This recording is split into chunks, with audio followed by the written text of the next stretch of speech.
at 6:30. I'm going to call the study session to order on October 28th, 2025. All of council is present except for Councilmember Peters. We got one item on the agenda tonight, and we are going to get an update on from Public Works on our snow and ice control plan. So, do you have any preamble you'd like to say, or should we just throw it straight to Brent? I have no preamble, so I would like to introduce Brent though. Okay. Brent Soderlin, our Public Works and Utilities Director. He's joined by two members of his team that probably would prefer to introduce themselves. So I'll turn it over to you, Brent. Well, good evening, Mayor and City Council. I am Brent Soderlin, Director of Public Works and Utilities. With me tonight, I have Scott Schlerk, who's our new Streets and Operations Manager. Did I get that right? Schlecht. Schlecht? It's a tough one. It's a tough one. It's very Yeah. German. He's got It fewer is. letters than I was mine. gonna say, that It is means only bad. half of his Schlecht. name. It means what? Bad. Bad? Yes. Really? I may I'm speak not- German. Yeah. But Scott's I bet he's relatively new. He's been with the city for 5 months, and he came to us from the city of Boulder as he was their street operation manager there. So we're glad to have him. And also have Ryan Germeroth, our Deputy Director of Public Works with us. Ryan is basically, as part of the Public Works organizational structure, is in charge of the operations portion. So tonight we'll be covering the snow and ice plan. Excellent. So our agenda tonight is we'll do a brief introduction and background. We'll discuss levels of service, previous season highlights, upcoming season preparations, our partnerships with the community partnerships, and then we'll take any questions that council might have. So why do we have a snow and ice control plan? So basically, it's defining our intent. It makes a clear statement on what our city's responsibility is for snow and ice events. It also defines the roles and responsibilities for city employees, and it also defines the internal communication as a part of this plan. Scott will normally set up a snow communication that goes out to what we call the snow command, which includes the city manager's office and people from the police department and then various other departments. And then it also sets up procedures and strategies for effective snow and ice management. So what does the plan do? It provides a structured approach to controlling snow and ice. It offers guidance to city staff and our partnering agencies. It includes metrics to evaluate the effectiveness of our snow and ice control operations. And it aims to maximize public safety during winter storm events. And who uses the plan? Basically, Public Works uses the plan a lot. Specifically, the Streets Division manages and implements the plan. City leadership, the city manager's office, the directors, and even city council can use the policy for oversight and decision making. Operational staff, all of our snow plow drivers, all of our supervisors, and any other employees that are involved in snow and ice control. And then our contractor who does the snow removal at Trailmark. Just as a little background, it looks like the last time we presented this was December of 2022. And as a part of that, we said that we would come back in 3 years, so we're right on time. So, and I'm gonna turn the rest of the presentation over to Scott. All right. Thank you all for having us. So I'll jump right into kind of our levels of service and, note that we have a total of 351 lane miles in the city. And we plow between our priority 1, 2, and 3 streets, 272 of those lane miles. So, it should be noted that Broadway is 4 lanes wide, some places 5, and turn pockets adds more to that. So on a later slide, you'll see the overview map of our priority streets. It looks like there's a lot of gray streets that aren't covered, and those are the residential streets that don't fall into the top 3 priorities. But the amount of lane miles is very small. It's around 75 lane miles is all that we're missing in our first 3 priorities. So those priorities are based on daily travel, daily traffic counts, and then priority 1, streets that are 2 or more lanes wide. Typically, and that serve emergency routes for hospitals and other emergency services. And then the service timing of those, we begin plowing those streets. In fact, we begin plowing priority 1, 2, and 3, depending on the severity of the storm at the onset of snowfall. So it's likely you'll see us out as soon as the snow starts falling on any of the top 3 priorities. Once we do start getting some of that higher intensity storms, we'll back off of the priority 3s and sometimes the priority 2s to focus on those top priority streets to make sure that those networks are still working. And I'm not gonna go into great detail about this. You all have the plan. It will be available on our website if you wanna dig into the ADTs and the prioritization a little bit deeper. But that's how we classify our priority routes. And we do have 4 priorities. The 4th priority, as I mentioned in that map, that we'll see in a couple more slides, is the residential streets primarily.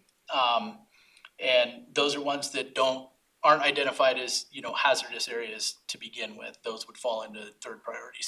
Steep hills, curves, those types of things fall into the 3rd priority. So primarily 4th priority residential streets are relatively flat streets. And then I guess I should be very clear. We do priority 4 streets, the residential streets, when we receive 8 inches or more snow on the paved surfaces. So that's what would trip our response to those priority 4 streets.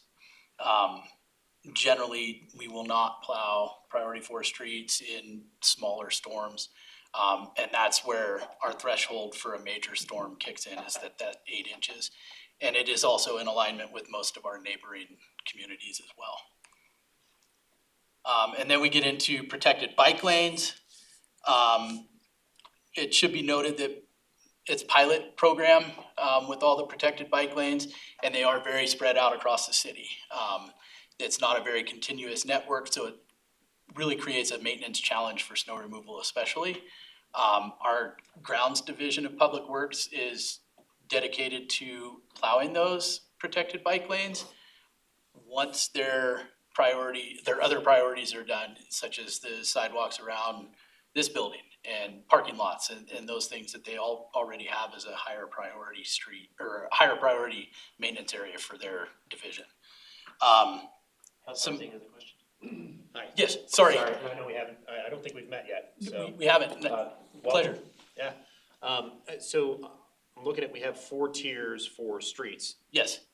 This seems to be like a separate classification. Is it happening concurrently with the snow removal on streets? It does happen concurrently. There is a little bit of timing challenge with that, right? If the street plows are pushing all of the snow into the protected bike lane, that turns into an issue. If grounds has just come through and cleared that, and then streets comes behind and plows it over again, it looks like nothing's been done. They will revisit that. It may not be the same day, it may be the next day that they're back to revisit that. And keep in mind that there isn't additional staff or resources dedicated to the protected bike lane pilots for snow removal. So they're taking what they have already in their current resource allocations and diverting some of those to that. Okay, so these would be folks, I'm guessing, on like a CAT or ATV or something. Yeah, I'm not exactly sure what it's a small Bobcat is the brand, but it's like a tool handler type thing. Yeah. So then my next question, and I didn't see this included in the slides, which is totally fine, but we also have a lot of crosswalks where there are it's very similar to these pilot projects you were discussing with the bike lanes. So I'm just thinking, for example, the crosswalk that's right between Littleton Brewing Company and Lost Coffee. There's sort of a section in there where a snowplow wouldn't be able to get in there, but pedestrians and cyclists and folks would still need to be able to. Is there a plan for those kinds of crosswalks? Is that included in this? I think it's not necessarily included in this. I think some of that, and stop me if I'm speaking out of turn, with those bump outs specifically, typically those fall to the adjacent property owner to maintain that crossing. He's thinking No. street in the middle of the street. Oh, out in the middle, okay, so the refuge island in the middle, we don't have a plan for that immediately. If those are areas that are plowed by grounds, they will clear that as they cross the street. But yeah, as far as that, I mean, Brett may be Yeah, able I to speak think to we that. can add those to the grounds list of things to plow. I mean, there's actually not that many lane miles of bike lanes right now. And so once they get done clearing all the city facilities, we could probably have them go out there and that piece of equipment, I think it's 6 foot wide, that should be able to get into that median area and clear that. So we'll add that. I would really appreciate that, cause, one of the, comments that I hear a lot about our pilot projects, like our bike lanes and those crosswalks, is, hey, I'm very excited about this, but what are we gonna do when it snows? It's like almost every time somebody asks me that, which is why I'm asking these questions right now. No, So- that's a great question, and yeah, definitely a consideration. Thank you so much. Well, along those lines, do we have any communication with those adjacent property owners? And I know sidewalks are for property owners, but having additional infrastructure there to let them know, hey, FYI, this is gonna be on you. I don't have the answer to that, As of far as course, I, communicating with the Yeah. property owners, yeah, I think we can, Because if those areas aren't maintained, it's coming back to us. Right. We're the ones that put those in there, so. And I think in most cases like that, we would probably, it may be a code enforcement issue potentially. So we would be able to have our code enforcement help. But if we could do something proactive, I think that's one of the things we're trying to do is proactive communication. Say, hey, FYI, winter is coming. This is some of the things that, we need to have. Right, well, we do have some communication set up to go out as part of the Wilton report. And so that, I think there's a piece on that associated with sidewalks. That's incorporated into that public education. and I do think too, sorry to jump in, but I do think talking to the engineers that did the development of those, that there was some communication when they were working with adjacent properties at the time of development and installation of those. So maybe not any recent communication that might be a good thing to take I up. don't know if we can rely on the Littleton report for Okay. very specific so communication. what we can do is get with communications and maybe we send out some postcards or something to those property owners to notify them. And there's a lot of anxiety around the new sidewalks that were put on Euclid across from Euclid Middle School. There's a lot of those neighbors, I think a lot of people there are senior citizens, and so I'm talking about the south side of Euclid. And so the flip side is that, and we've widened their sidewalks, and so thinking about how to be a little bit gentle with our expectations on that might be helpful as well. Do you have to clear the whole sidewalk, or is there like 2 feet of the sidewalk? What is this is not your, Well, I was gonna say, I think those sidewalks are only 5 feet wide, so, I mean, they would have to clear the whole sidewalk. Yeah. I do think there is a volunteer group out there that will help senior citizens that clear their sidewalks, so we could put people in touch with that particular group. I think that's gonna be an ongoing problem, particularly around Euclid. That's been a constant concern. Yeah, and I think. And I know that's not you, you came to talk about streets, so. And what I've seen in previous places I've worked, that there was code written specifically for those instances that you had to clear a certain amount, even if it was a 10 or 12 foot wide sidewalk, you had a 5 foot requirement. So I don't know, I'm not fully familiar with our For 2 sidewalk months, you code. haven't memorized the code. What is this coming to? It doesn't specify an amount, it's just, you're just responsible to clear the sidewalk, so. Which I think means the whole thing. Yeah. Well, And those sidewalks so before we have this, that's the most we've gotten out of our attorney in several meetings. And I'm wondering if Amy's just asking to come back. I feel like that was, please ask me to come back was what you, no good deed goes unpunished. Thank you for that information. Very welcome. Tassie sent it to me. Continue. Thank you, no, that was a great. We're doing a great job of keeping this short. Yeah, I love just it. wanna notice. So as promised, here's the map that I was speaking of, and you can see the coloring actually means something. So the red colored streets are first priority, blue colored streets are second priority, green colored streets are third priority. The yellow colored streets are CDOT maintained locations, so Santa Fe and Bellevue, or portion of Bellevue anyway. And then all of the gray, like I said, looks like a lot, but it really equates out to 75 lane miles roughly. So it's a smaller portion of the network. I had a question about this with the map with Trailmark. Yes. Being out there, it's a South Suburban. It kind of looks like, they still have streets, but they're being segregated with trails, with South Suburban trails here. Well, yeah, so I did not pull the city Okay, street map for Trailmark. It was an inadvertent omission on my Okay. part when I built so the it's slides. not that's just South Suburban. Yeah, that South Suburban is trails and sidewalks. So the street portion, yes, at Trailmark, we do have a contractor that maintains the boulevard and then a loop, basically a loop around. But I do know that is one of the constant complaints out there is that, they're being isolated. It feels like, and is probably an actuality, that the city doesn't plow as often out there.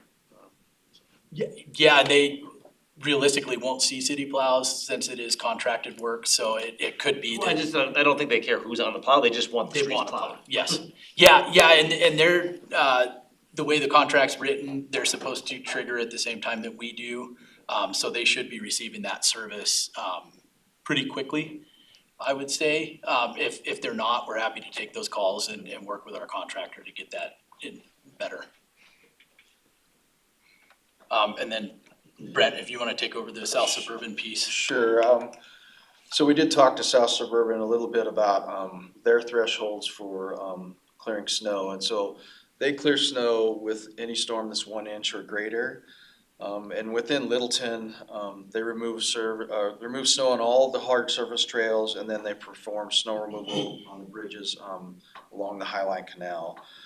For them, they prioritize the parking lots and their facilities first, and then they do the sidewalks, trails, and the bridges.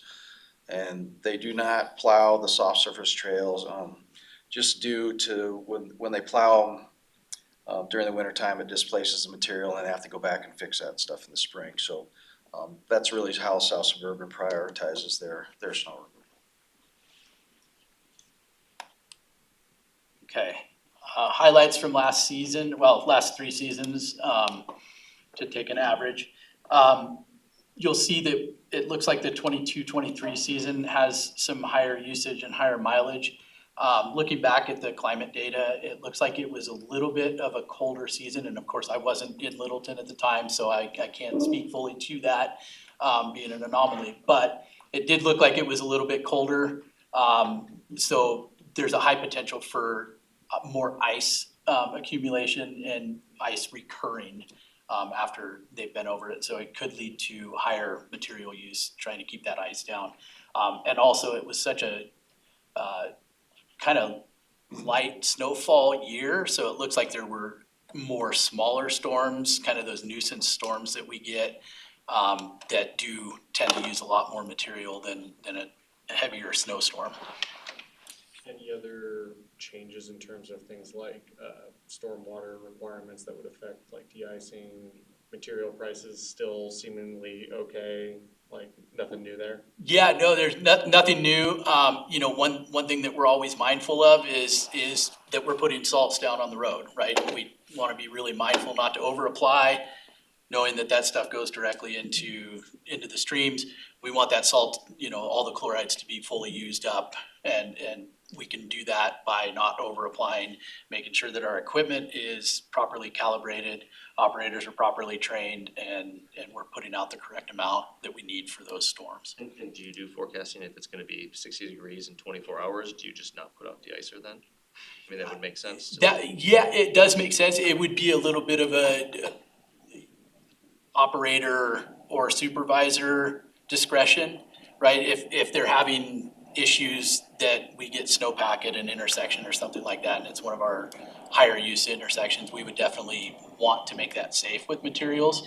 But definitely no straightaways, we're not putting down material in situations like that. Instead of operating procedure, like, hey, look Yep. out 3 days to see if it's gonna warm up, there's no need to do it. If it's gonna be cold for the next 4 days, then there makes sense to do it. Yep, yeah, that's correct. Yeah, we do really watch closely on those forecasts and make sure that we're timing and doing the appropriate treatments based on the forecast for that storm and the forecast after that storm.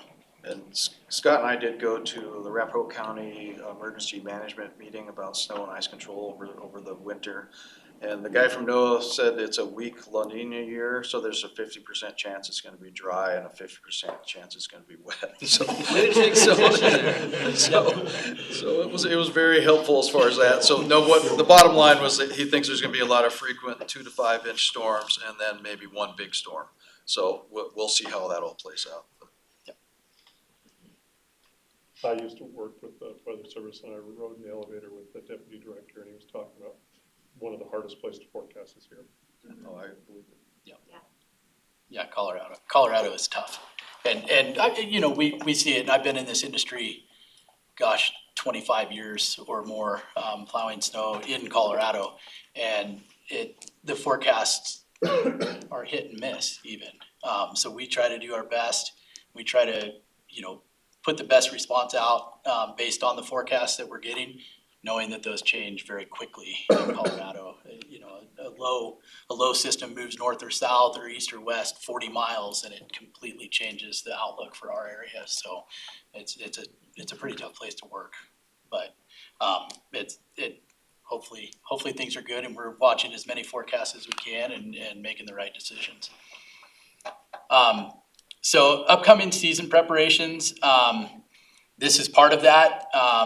We did a thorough review of the plan and just made sure that it aligned with what, you know, community needs were, what we're actually doing in the field. And it's a bit of a chicken and the egg, right? Do we adjust the plan to what we're actually doing in the field? Do we do in the field what we're saying we're doing in the plan? I think we had before this year a little bit of both. So we really made sure we didn't make any major changes to the plan. We just brought a little bit of clarity to it with this review. And we're committed to doing what we're saying we're doing in the plan and actually making that into the field.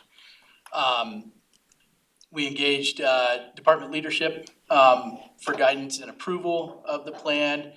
And then, as we're doing today, engaging and informing elected officials on what the plan is, and if there's any significant changes, we'll come back sooner than that 3-year period. Or if we're requested to come back, we'll come back sooner as well. Staff training and route review.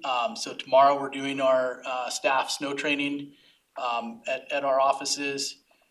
That's a bit of classroom and a bit of hands-on stuff. So operators get a chance to get in the trucks, learn about the computer system that's in the truck, learn about the plow controls and the sander controls, and basic truck operation too. We do have a handful of new people that have never plowed snow before. So it's always interesting the first time they get in those plow trucks, and they are quite large, even if you've driven a truck before. You add the plow, add the sander out the back, and now you've got a pretty large vehicle. So it's always interesting to see new drivers' eyes kind of light up a little bit when they get those big things. But we do a thorough training with them, do some obstacle course stuff, and then do some route driving to identify any hazards on the routes and familiarize themselves with the routes. And this year, with the addition of the protected bike lanes and some of those other pedestrian installations too, so that they're aware of those things. That takes that. And then equipment and material readiness. So we typically try to take advantage of lower prices during the summer on our de-icer materials. We are fully stocked now for the season. We're very hopeful that that makes it through to the end of March, but it's possible that we'll need to order in some other materials. One of the things that we want to watch for is if we're getting low, we want to order it before we actually need it, because we're a smaller community and there's only one vendor in the area, and those resources get diverted to CDOT and larger cities. So it gets a little bit difficult if they start running low on materials. Alright, there's only one vendor? There's only one vendor that we know of that we have a contract to work with. And there used to be two vendors and they merged, over the last year. So it's difficult at best. But yeah, so it's interesting. Fortunately, CDOT uses the same vendor. They're kind of forced to. But we're able to piggyback usually off of or co-op off of their contract with that vendor. In your retirement. My business. The material is very specific, so it's, it comes out of Utah and it's very specific material, so it makes that a little bit difficult.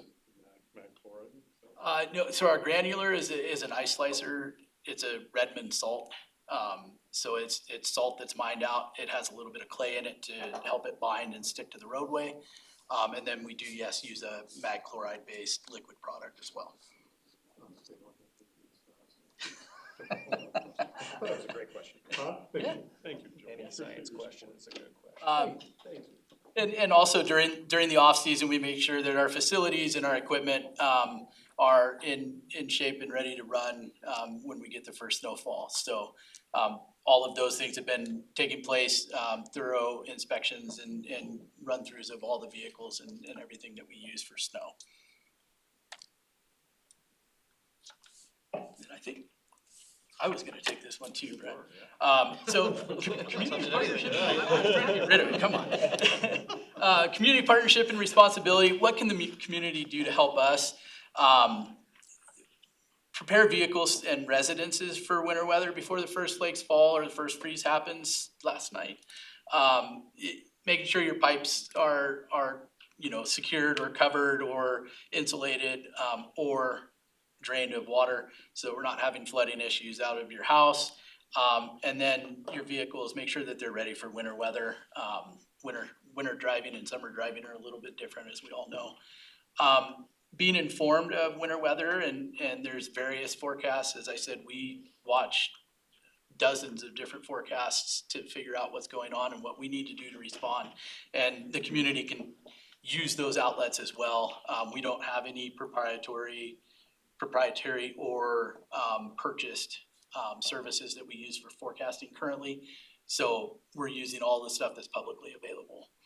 And it's pretty good. NOAA is really good and some of the other weather forecasters in the area are really good. And then CDOT has really good road condition information too, and we're lucky enough here to have a state highway bisect our city, so people can get on there, actually see camera views of what the conditions are out there.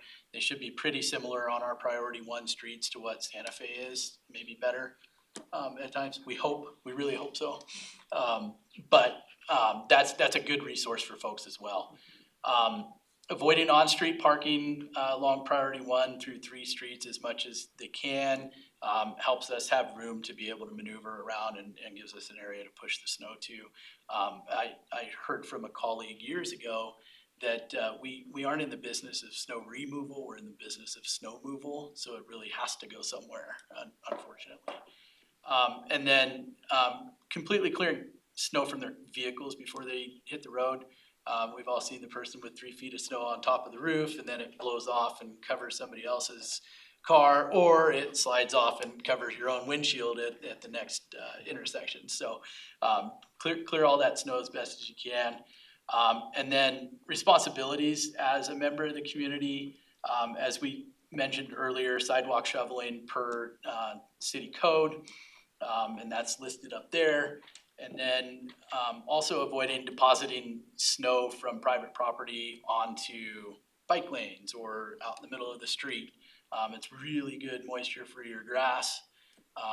Best to keep it there, but also not good to impede a bike lane or traffic in any way. And with Brent's that, slide, I believe. what's that? This is Brent's slide. Brent's slide, yes. questions?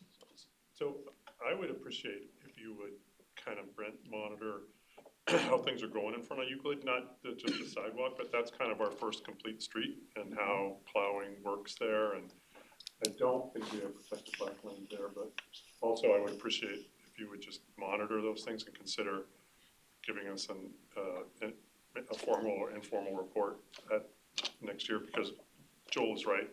Every time we do something with the streets, people ask about what's gonna happen with the bad weather.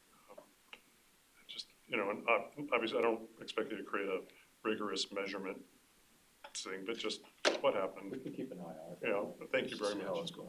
And also, the other thing worry people have, I've heard, is drainage around the raised crosswalks and whether we get snow and ice built up around those. And if you could just keep an eye on it, I would appreciate it. And we do have a list of where we have icing problems, and that's something that we keep track of in Cartograph, and the streets knows that those are areas that are constants, like every year that we have to go out and take ice out, so Yeah. we'll keep an eye on the raised crosswalks too, to see if that becomes an issue. Thanks. Thank you very much. Any other questions? I already asked mine, so thank you. Mayor Pro Tem? Yeah, still got a few in me. Your staffing and, Yes. and workforce and whatnot. You said you had some new folks coming on board, which is really exciting. Glad we can attract folks with the CDL licensing to get on board. How are you finding the workforce needs in terms of like having enough drivers with enough backup and everything? Yeah, I think actually we're sitting in pretty decent shape.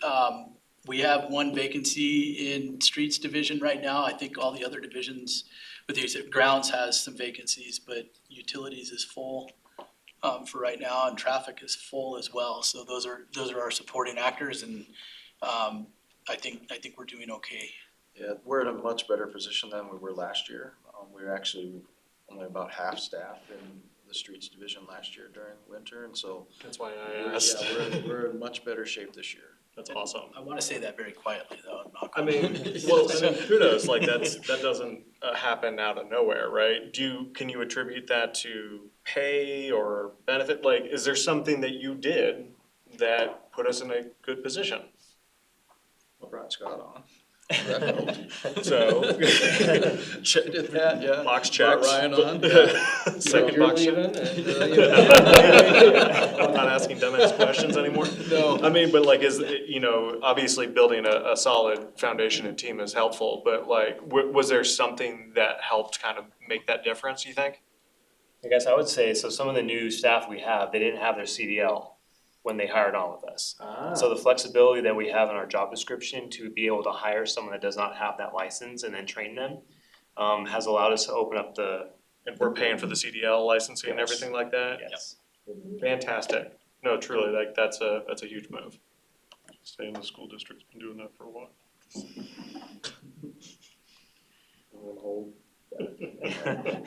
But my second question, equipment, trucks, things of that nature, projected needs, shortfalls in terms of like how many you have on the streets, condition of the assets and everything like that. How are you guys feeling coming into, I mean, obviously, we're not doing anything about it right now prior to this snow, but like if we were coming into 2026, how are you guys feeling?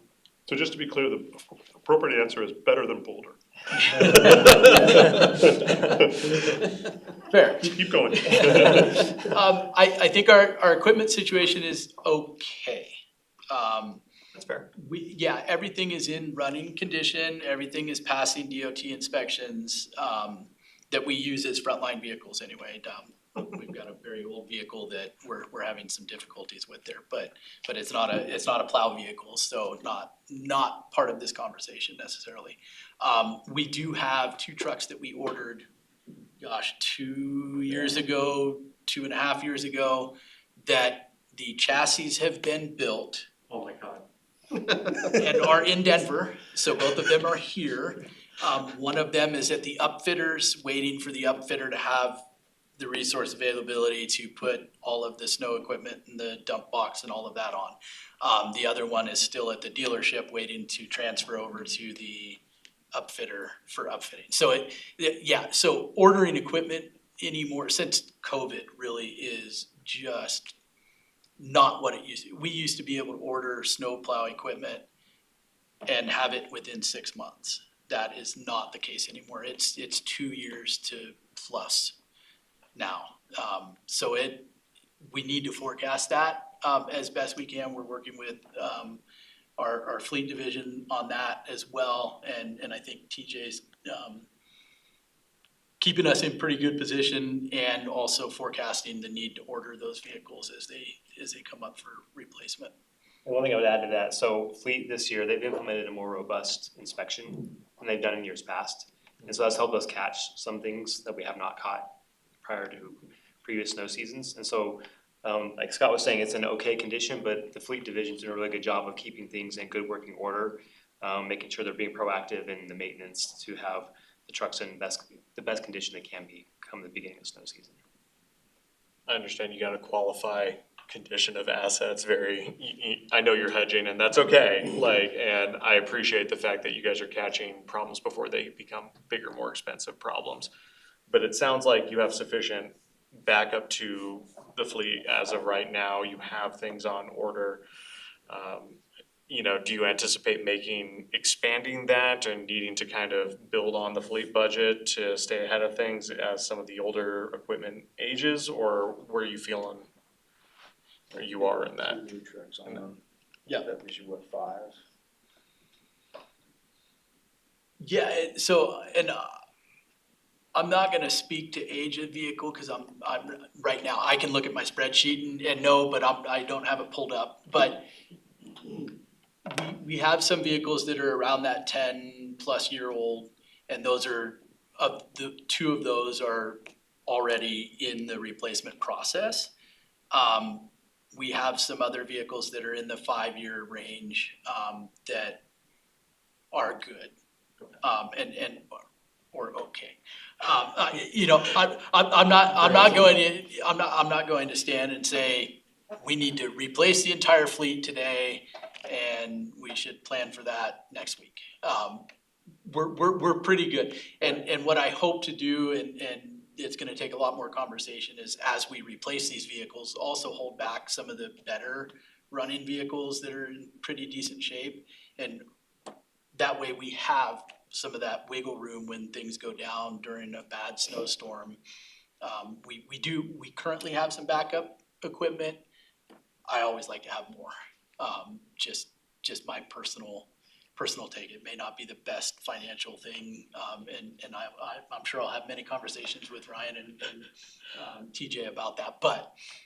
What does a plow run nowadays?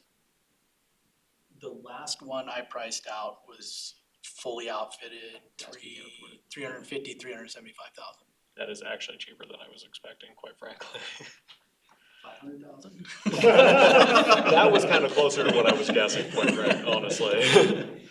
No, I appreciate that. I mean, it's just good to know in case in future budget years for future councils, if you need to make a dire investment, if you've got equipment that's on the brink and aging out.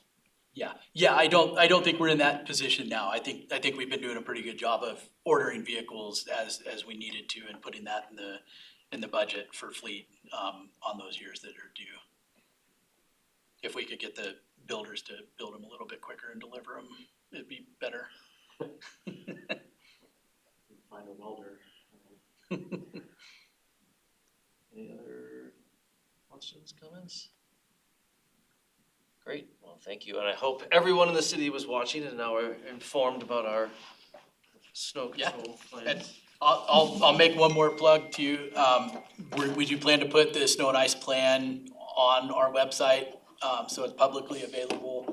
That way, if anybody from the community has questions about what we're doing or how we're doing it, they can really dig into the prioritization stuff on there as well. And touch base with comms to help them. Yep. Put it out proactively. Expedite that, yes, I plan to do that in the next. No offense to the city's website, there's not a lot of people that just go and just scroll through it looking for stuff. Right, yep, and then I would like to invite everybody from council, Steve. I'd like to invite everybody from council to come do a ride along with us, at some point during the winter. You're very welcome, just reach out to me and we can get that coordinated. It was a couple months ago. Yeah, do I get alumni Honorary benefits? Emeritus in- Yeah, Thanks. thank you. Thanks for coming to the city, appreciate you sharing your time with us. Thank you. Happy to be here. Any update console or anything? Good luck, everybody. Any update from the city manager's office? Just that I do notice we have a Littleton High School student of civics that can earn some extra credit with a photo. Okay. So if people are available to stay after, I know she would super appreciate it. And she got lucky, she didn't have to sit here until, what was it, 8:40 the last I time? know. then all the other ones? It might we not, stretched it might that one not out. have been just luck. She might have scanned ahead at agendas, right? That's Like this. Got some Smart good student. advice. Any update from the city attorney's office? No updates. This is your time to, go in. Wax poetic, yeah. Something big. All right, well, we'll see everyone in what, 3 weeks? 3 weeks. 3 weeks. All right, enjoy the break. Party on. I think I signed a letter on behalf of the city I wasn't supposed to, so sorry, that's my decision.